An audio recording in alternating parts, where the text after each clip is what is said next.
Македонските земјоделци имаат на располагање 80 милиони евра преку ИПАРД 2 фондот, со кои во наредните години ќе треба да го подобрат своето производство и да се доближат до стандардите на Европската унија. Европските пари, кои досега беа слабо искористени, ќе може да ги троши и јавната администрација, која пак уште треба да учи како да им помогне на земјоделците да аплицираат со проекти.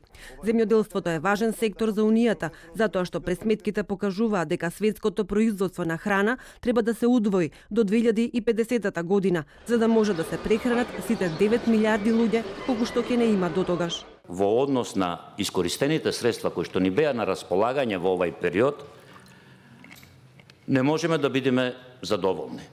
Анализите се направени, детектирани се слабостите кои што се јавија во ИПАРД 1 програмата, во нејзиното спроведување, а пак на нас сите останува она што веќе го заклучивме, го видовме како недостаток, да сето тоа го адресираме и да го решиме, за да не се повторат грешките од ИПАРД 1 во ИПАРД 2 програмата.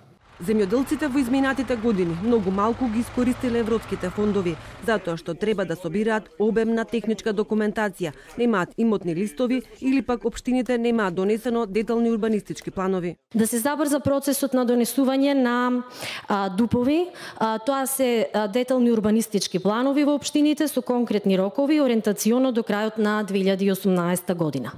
Документацијата за проекти кои вклучуваат градежни активности и оние барања за легализација што се наменети за користење на ИПАРД да имаат приоритет над одзастанатите барања. Администрацијата исто така ќе треба почесто да излегува од своите канцелари и во селата во вечерните часови кога земјоделците се послободни, да им ги објаснува условите за аплицирање. За подобра искористеност на европските пари се препорачува и да се зголеми кофинансирањето на жените фармери.